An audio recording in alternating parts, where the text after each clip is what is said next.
8 of the most evil characters in GTA history. Subscribe to the channel and comment down below saying I subscribe to enter this month's shoutout giveaway.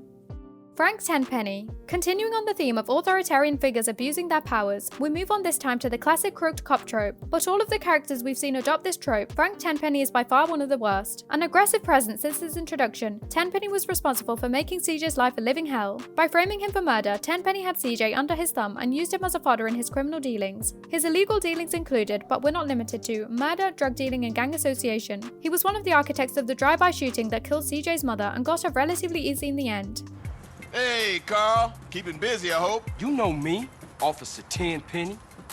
Yeah, I know. Lance Vance. This was a tough sell because Lance Vance actually starts off as a pretty decent character when he's first introduced. When we first familiarize ourselves with Lance, he's kind of introduced as not being all there, but what little neutrality you have for him soon goes away as he starts to get addicted to cocaine and gets more and more pompous as time goes on. Eventually, Lance forms a friendship of sorts with Tommy Vercetti. Though more of a partnership, the dynamic seems to work, but Lance soon earns the ire of every fan in the GTA fandom. His turnout nature is revealed as he sells Tommy out, prompting a last stand kind of a scenario where he's properly disposed of. See it?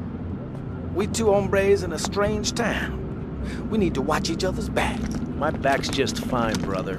You sure about that? Steve Haynes. As great of a game as GTA V was, there aren't a ton of likable characters to go around. One thing Rockstar seems to do really well is create scummy characters that people can relate to while pitting them against equally objectionable antagonists to draw out of the ire of the player. While Steve Haynes certainly isn't the greatest evil in the series, he's still kind of an ass. A government agent, Haynes routinely abuses his power and prioritizes his own personal gains and advancements of his career rather than national security. He's also very conceited and cares a good deal about his public image, though of course it's all fabricated through lies and half-truths. Genius. You got it, pal. Trevor Phillips. This is the first and only protagonist we'll have on our list, as well as the last scumbag from GTA V to rear in their ugly heads. At first, Trevor seems like your textbook psychopath, easy to anger, violent, wild temperament, the works. But as we go through the game, it's clear that he's more of a nuanced kind of psycho. After all, he's one of the game's main protagonists, so he gets a decent amount of character development. But despite all of this, people like to give Trevor a free pass, seeing as how comically insane he is at times. But should you flip over the chessboard and put Trevor on the opposition, all his acts come off as pretty terrible. Torture, various murders, selling out hitchhikers to cannibalistic mountain cults, the list goes on. He might be fun to play as, but the guy's a grade A scumbag.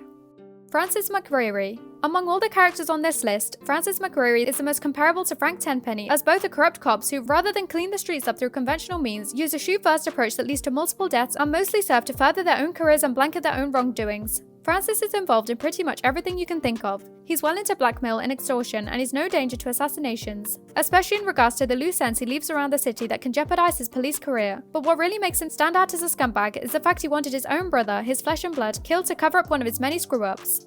Big Smoke. The list of betrayal and general greasiness continues with the addition of Big Smoke to our collection of dirtbags. Smoke is seen as a confidant for the majority of San Andreas, in which he's fit into something of a mentorship role. Not only is he CJ's friend, but he's one of Sweet's closest childhood friends and trustees. That makes this betrayal all the worse. It's revealed later on in the game as possibly one of the biggest twists in the series. Smoke sold out the Grove Street families and began working for the Ballas on the side, dealing drugs and aiding them where he could. His most reprehensible act by far, though, is spearheading the drive-by intended for Sweet, that instead got Beverly Johnson instead, setting in motion the event of San Andreas. It's like turning your back on family. You don't turn your back on family.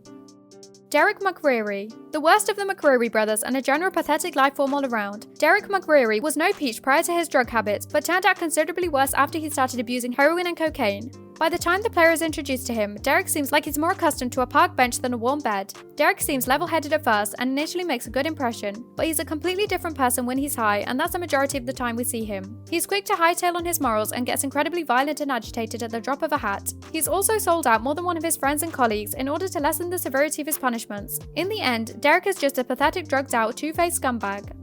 Dmitry Raskolov. We've gone through a lot of different kinds of scum on this list. It starts off light, with characters with generally crap behavioural traits and attitudes, but gradually has shifted to a more severe and deplorable kind of scum. Among all the murderous, disloyal backstabbers on this list, Dmitry Raskolov is by far the worst of them all. Dmitry is a rat. He plays it safe from the shadows, moves around some pieces and watches everything unfold from a safe distance. However, if too much heat comes in his way, he's quick to act and isn't above sacrificing his friends to gain more power and see another day. Truly a deplorable human being. This brings us to the end of our video. I hope you enjoyed it. Hit like if you did, and don't forget to subscribe to our channel so you don't miss out on any of our videos in the future. Also, watch the 2 videos that are on your screen because I'm sure you'll love them. With that, I'll see you in the next video.